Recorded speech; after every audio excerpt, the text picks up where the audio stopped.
If you're looking to buy a new car, but you have no idea how much you should spend, look no further. I got the easy to follow answer for you from the #1 financial guru in the world. By the end of this episode, you'll have that formula as well as 6 tips for making sure you get the best deal on your car so the rest of your finances are in check as well. Welcome to the Millennial's Guide to Money, where it's all about dominating your finances so you can own your life. Let's dive in. First things first, no matter what your mom says, no matter what your neighbor says, no matter what your grandpa or your coworker or anyone says, their opinion does not matter on this. It's not up to them to tell you how much car you should afford, especially not the dealership or the bank. They want you to spend the most amount possible because they don't really care about your finances. Now, Dave Ramsey is known as the #1 financial coach in the country, if not the world, and his approach is perfect. You spend 50% max of your annual income, meaning you make 50 grand a year, you should buy a car no more than 25,000. You make 100K a year, a car no more than 50,000. And this is for a few reasons.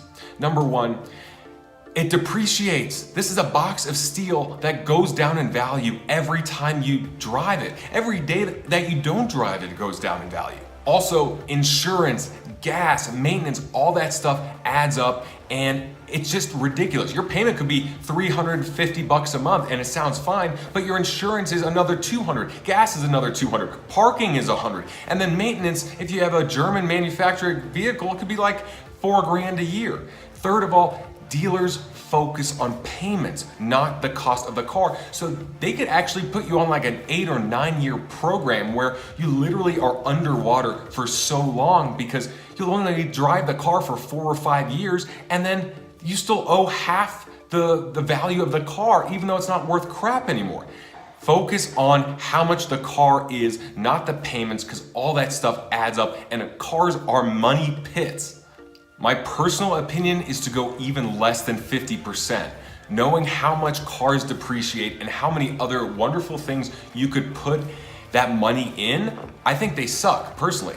I mean, there's Uber, there's Lyft, there's bicycles, there's other ways of getting around that is affordable, that's fun, that's exercise. And when you put money into a car, you're taking away from investing in things that really matter, like emergency accounts, future knowledge, books, programs, seminars, vacations, things that really bring you joy instead of just, well, it's a more comfortable ride, but then you pay so much money just for your comfortable ride to work again because a motor goes out or a sensor goes out. For me, 35 to 40% goes towards the vehicle, and make sure it's highly valuable, which means focus on how much you are driving the vehicle. Is it even worth having a car?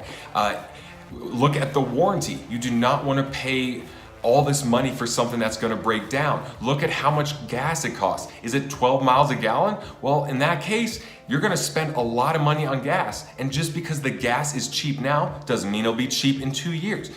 Figure out all that stuff and be on the more conservative side. Lastly, here are my top tips for finding the best deal possible.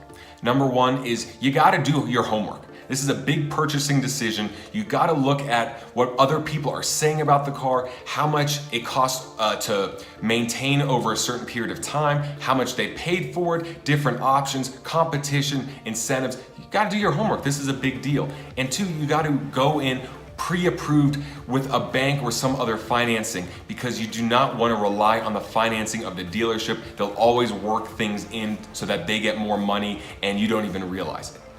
Number two is go to the dealership with a logical friend.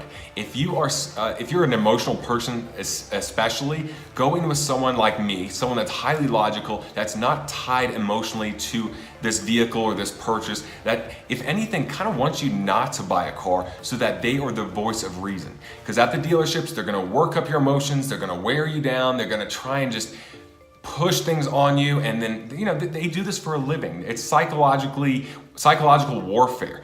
Go with someone else that will neutralize that. And also, you could say, hey, this person's looking for a car in 6 months as well, and have them look, even if they're not, because that salesman could think, all right, well, this is 2 sales instead of 1. And you could even say that. You could be like, look, man, you take care of me, give me a good deal, then my friend will be looking for a similar car in a couple months. If I'm a salesman, I'd rather have 2 deals with a bit of profit margin than risk losing one with a higher profit margin. That's just me. Another thing to look up is if the car is going to be redesigned the next year. You do not want to buy the last year of a vehicle before a major redesign unless you get a steep discount. When usually it's about 5 or 6 years, every vehicle goes through a major redesign where the lights change, the grille changes, and it just looks like a completely new vehicle. So if this is the last year of that design, you better know it, and you usually know it by searching online, redesign, read the blog, see what it says. If that vehicle has been around for 4 or 5 years, then you might want to wait until that next redesign, because if it's not the next year, it could be the year after. And you can get a really good discount when a new version of that car is coming out, or you just wait till the next version is out. Also, you want to go on rainy days, on bad weather days. That's where these salesmen are slow. The dealers are slow. If you go on a busy day, they're looking for people that are serious. So you can't negotiate as well when they know someone else is walking in the door that can have that, they can get the full commission, they're ready to buy. You want to take advantage of those days where they're really just looking for a sale.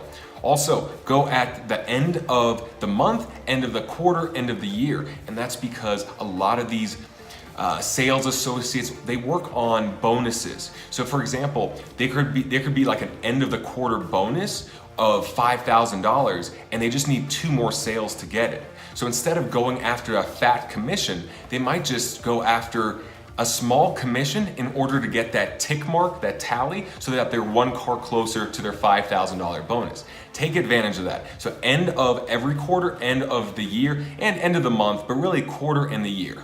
Next up is don't buy the extras. A lot of the times they're counting on nitrogen tires and extended warranties. Like when I got my Hyundai, it was like a 20-year, 200,000 mile warranty. And I'm like, 20-year? I'm not gonna have the car more than 5 or 6 years. It's non-transferable, and your dealership might not even be around that long. So like, don't buy that extra stuff. Just know that it's there, and you could also get warranties down the road. Like a lot of times you'll get 30 days or 60 days to buy an extended warranty. So it's not something you have to get right away. And there's third parties that could sell you that stuff as well. And lastly, sleep on it.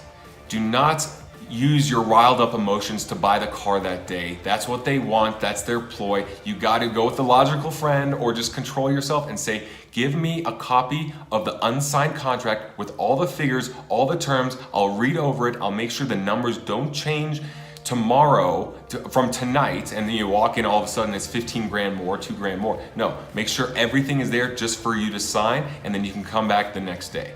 Those are my tips. Remember, less than 50% of your income on your vehicle. Use those tips and you'll be well on your way to dominating your finances and owning your life. Stay tuned for the next video and see you later.